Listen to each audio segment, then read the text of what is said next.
I was just supposed to shake hands. That's it. Not sign a treaty. Not sign away my future. Not end up half-naked in front of a lavender-skinned goddess with glowing eyes who just declared I was her royal breeder in front of what looked like 400 alien nobles and a seven-eyed scribe drooling on parchment.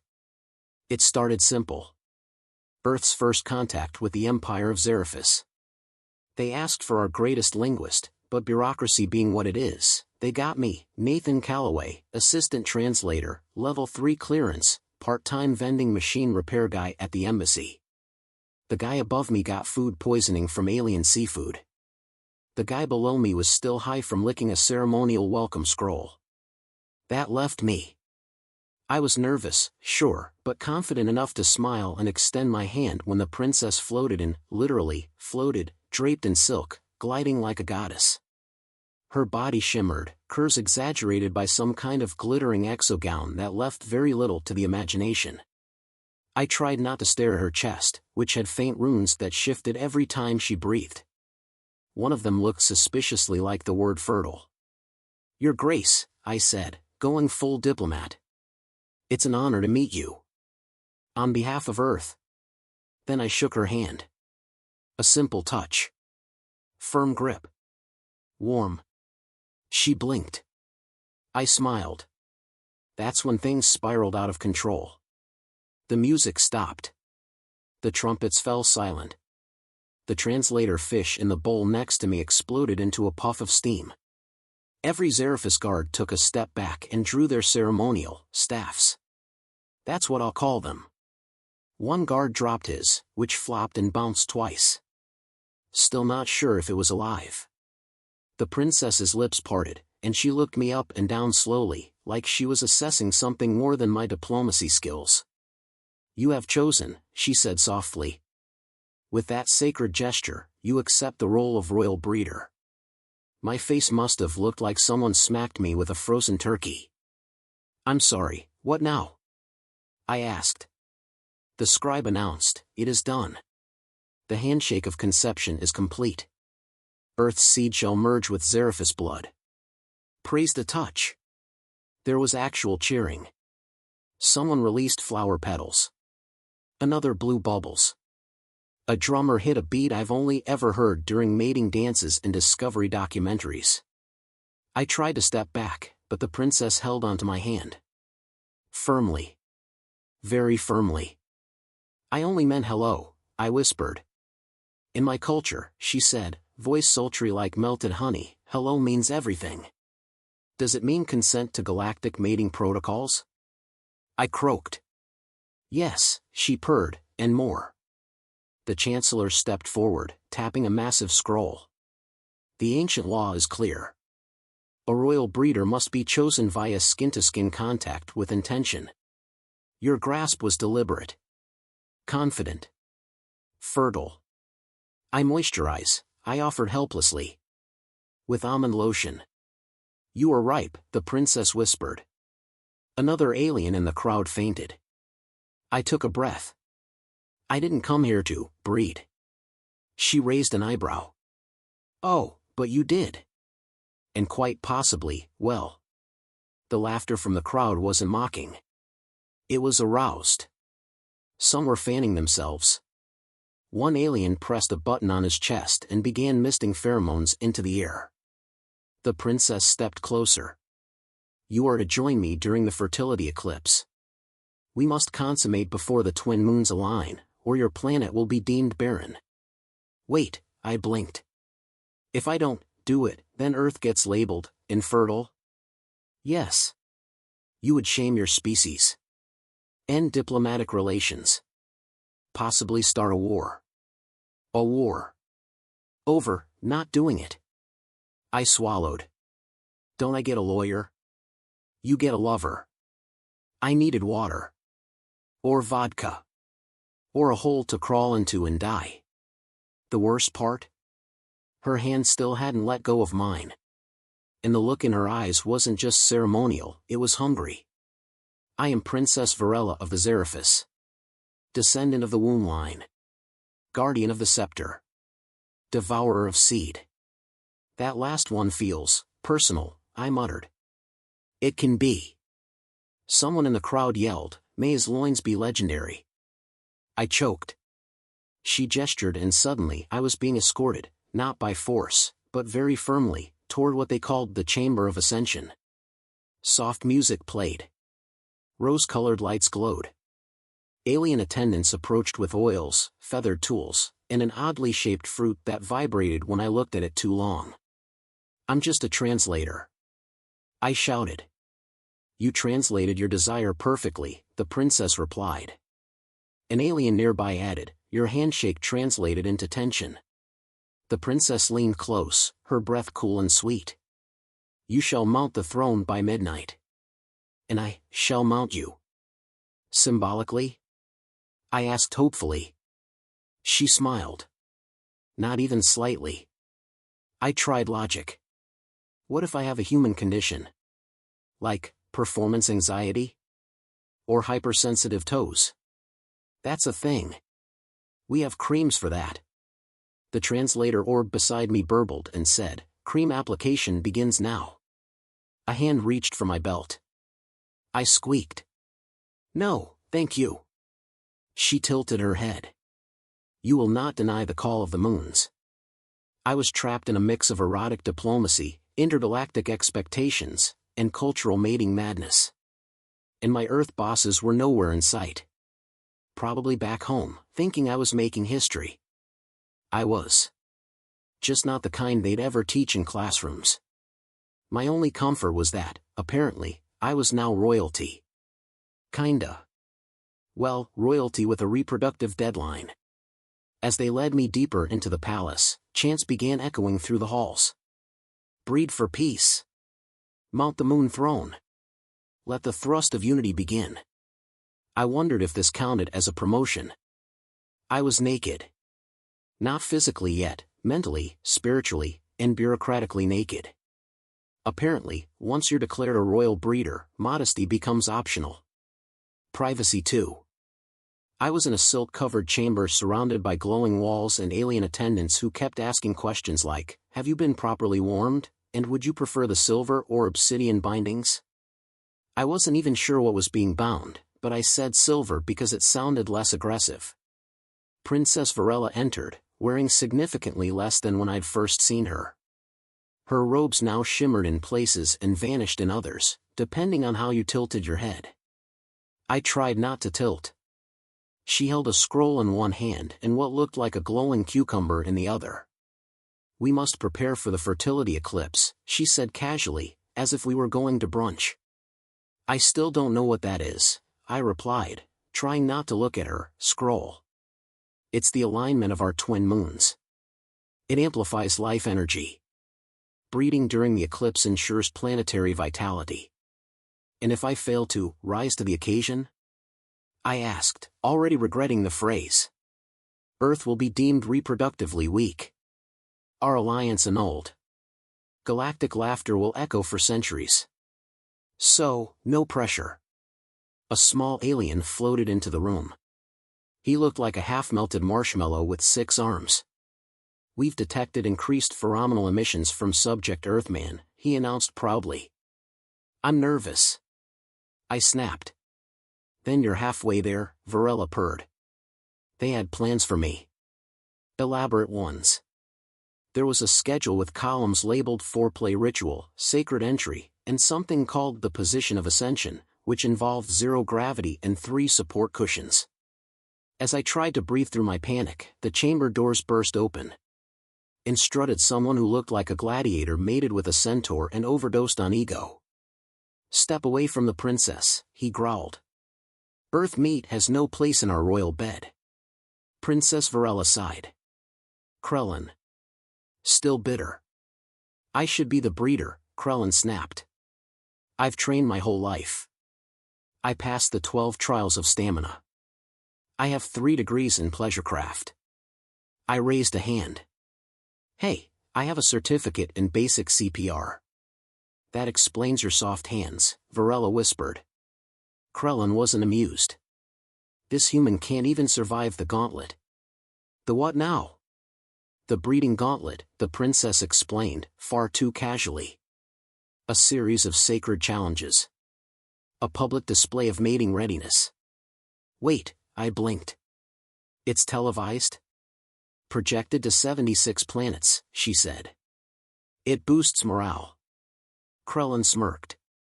If the human survives, he keeps the title. If not, the throne and the princess are mine. Do I get a say in this? I asked. No, both of them said. I was marched out and handed an outfit made of stretchy fabric that left nothing to the imagination. The translator orb hovering beside me cheerfully narrated everything. Now equipping human and ceremonial tension gear. Warning, testicles may shift unexpectedly. The first challenge was the rising test. Each suitor had to wear tight robes and stand before the court while Varela walked past them reciting ancient mating poetry. Whoever showed the most royal reaction won. Krellin swelled instantly. The crowd gasped. I panicked and thought of taxes, politics, my Aunt Karen's cooking. Nothing helped. Then Varela reached me and whispered, "Remember the handshake?" Boom. The crowd erupted. Bells rang. The translator orb screamed, throne-worthy response detected. Next was the stamina spiral, a rotating platform where we had to perform a sensual dance with gravity shifting every 10 seconds. Krellin leapt and spun like a professional gymnast. I tripped over my own leg, fell, rolled, and somehow landed in a pose the crowd called the submission of Earth. They went wild. Krellin snarled.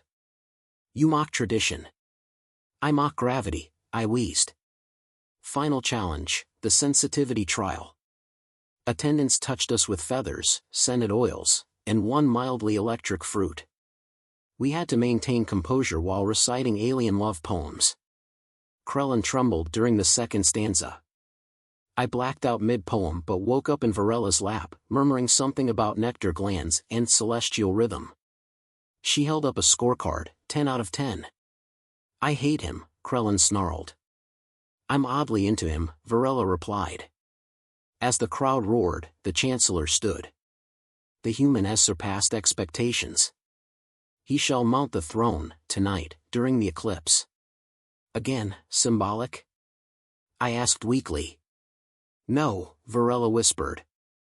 Ceremonial. Public. Passionate. I was crowned with a headdress that looked suspiciously like a fertility idol's lower half, and the translator orb whispered, "You are now royalty. Try not to pass out mid-thrust." I had one night to save Earth's honor, satisfy a half-alien princess, outlast a jealous ex, and survive what amounted to an intergalactic sex pageant. And somehow, I was kind of looking forward to it. I didn't know what was worse, the fact that I had just beaten a genetically enhanced alien sex gladiator in a gauntlet I didn't even train for, or the fact that I was now expected to perform in front of a royal council during a fertility-themed lunar event with 2 moons watching like judgmental perverts. The ceremony prep was intense. Alien aides brought me oils, silks, powders, and one tube labeled for maximum grip. I didn't ask questions. They applied everything with such reverence I thought I was being embalmed. Meanwhile, a floating screen showed me past royal breeders, chiseled beings with abs that looked carved by gods, thrusting with such dramatic precision you'd think gravity was optional. I didn't belong here. I was just a regular guy with average skills, questionable flexibility, and a resume that included microwave repair specialist. And yet, here I was, Earth's last hope for intergalactic fertility street cred.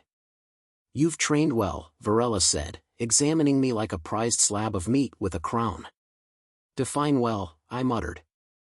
You survived the gauntlet, aroused 3 attending priestesses by accident, and triggered 2 fertility alarms just by sneezing. Those alarms were sensitive, I defended. They only respond to active pheromonal surges. I had no rebuttal. The crowd had gathered in the Chamber of Convergence, essentially a large amphitheater with pillows, scented vapors, and walls that pulsed in sync with the princess's heartbeat. Or mine. Or maybe both. I didn't ask. I didn't want to know. The eclipse began. Twin moons aligned in the sky, casting a glowing beam directly onto the throne of union. The throne had handrails. That worried me. Krellin was forced to watch from the council box, seething while sipping something that smelled like jealousy and crushed aphrodisiac berries. The ceremony began with a chant. Dozens of robed figures swayed, singing in unison. May the seed be seen. May the moons be pleased. May the human breed and not explode. That last line didn't comfort me. Varela stepped forward, draped in little more than stardust and confidence. She raised her hand to silence the chants. My chosen, she said, looking at me with enough heat to cook dinner, do you accept the role of royal breeder? I accept, without fully understanding the benefits package. Then let the union begin. The room pulsed with low vibrations. Perfumed steam filled the air. The translator orb floated down and whispered, engagement protocol initiated. Please proceed with synchronized pelvic diplomacy. I took her hand. The same hand that started all this. The crowd collectively inhaled. Varela leaned in and said, Earth's honor now rests on you. No pressure, I whispered back. What happened next I'll summarize carefully. I didn't faint. I didn't fall off the throne. I didn't underperform. I performed. There were cheers. Chants. Alien flutes. At one point, a giant mural painted itself in real time. Somewhere in the crowd, an old priest cried tears of joy. Someone shouted, he has the thrust of legend. Another fainted. Afterward, Varela curled beside me, glowing, literally glowing, and sighed, you shook a hand, then you shook a world. I should put that on my business card. The Chancellor approached, holding a scroll. It is official. Earth is now recognized as a fertile ally. Your demonstration was exemplary. Krellin stood, fuming. This changes nothing. He's still human. Weak. Temporary. Yet Earth's seed now flows with royal blood, the Chancellor replied. And you? You lost to a man who didn't know what end of the bed to start from. Varela sat up. Enough. There's more. More? I asked, checking my vitals. I didn't choose you for your performance alone, she said. I chose you because I needed a weapon. I'm flattered and terrified. There's a faction, she continued, that wants to overthrow the throne. They see my human side as impure. They believe our union makes the bloodline weak. I blinked. You're half human? My mother was a pilot from Earth. Crashed here. Loved a prince. Died giving birth to me. So, technically I'm just bringing this full circle? Yes, she nodded. But they won't stop. Now that our bond is sealed, they'll come. And when they do, I want them to see exactly why Earth is not to be underestimated. Are you asking me to fight them? With what? My charm? With everything you've already shown. I exhaled. So, one night of ceremonial thrusting turns into a long-term galactic war? A marriage, actually. With political implications. And benefits? Unlimited. I looked around. Aliens were bowing. Moons were still glowing. Somewhere, a bard was already composing a song about me. Probably in minor key. I was still human. Still average. Still unsure. But somehow, I had shaken hands with destiny. And then, I shook it a few more times. 3 days later, I had my own chamber, my own guards, and a robe so silky it practically slid off with a strong opinion. I was no longer just the royal breeder, I was now the consort general of Earth-Zeraphis relations, which sounded a lot fancier than what I actually did, which still mostly involved diplomatic thrusting, as they like to call it. Alien nobles now bowed when I passed. Some winked. One offered a second princess for backup breeding. I politely declined, mostly because I hadn't figured out how to survive the first one. Varela, however, was already plotting. The fertility demonstration changed everything, she said, sipping something bubbly and glowing. We've had 8 alliance requests, for surrender offers, and 3 enemies demand to know what Earthmen eat. Almonds and stress, I replied. Sometimes pizza. Whatever it is, it works. You've become symbolic. I didn't ask to be a symbol, I muttered. Symbols don't ask. They're forged. Usually not with pelvic force. She smirked. You'd be surprised. Apparently, my performance during the eclipse had triggered a fertility surge not just in Xeriphus, but in nearby planets connected by life field resonance. The official term was the breeder boom. Unofficially, I was being called the earthquake. Varela liked that one. Still, not everyone was thrilled. The rogue faction she'd warned me about had made their move. A group of traditionalists who thought galactic bloodlines should remain pure, unshaken, and certainly unearthed. They sent a message: dissolve the Union, or be dissolved. Varela responded by inviting them to dinner. They accepted, unaware I'd be sitting at the head of the table with a goblet in one hand and a smug grin in the other. I thought you wanted me to fight them, I whispered before the meal began. I do, she said, but not with weapons. With wit. With charm. With breeding logic. That was new. The faction leader was a crusty 4-eyed traditionalist with a voice like boiling sand. He glared at me like I'd defiled a monument. This human doesn't belong, he snapped. He is soft. Squishy. Overly expressive. I'm also right here, I said. He represents impurity. I represent flexibility, I countered. An interstellar stamina, apparently. We demand the annulment of this union. And I demand another pillow, I replied. This throne is murder on the tailbone. The princess took over. He has proven himself. In public.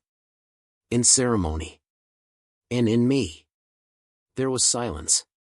Then a few coughs. Someone clapped. A scribe fainted. The leader sneered.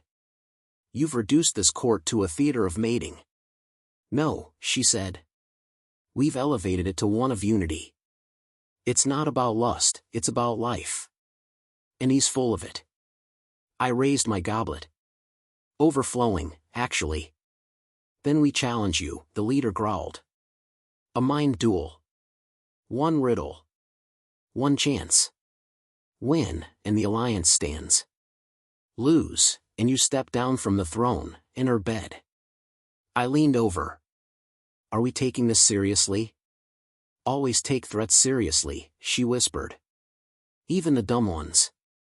They posed the riddle: what creates without effort, grows without form, and binds what should not touch? I froze. I wasn't a riddle guy. I was a sarcasm guy. A make it up and hope no one notices guy. I stalled. That's tricky. Sounds like my cooking. No laughter. I tried again. The answer is desire. A pause. Then Varela gasped softly. The elder frowned. The translator Orb repeated, desire. Confirmed. The traditionalist's face soured like spoiled nectar. Correct. I blinked. Wait, really? I got it right? You got lucky, he hissed. Story of my life. The Union stood. The alliance held. And I was officially recognized not just as her consort, but as a strategic asset. Congratulations, Varela said later.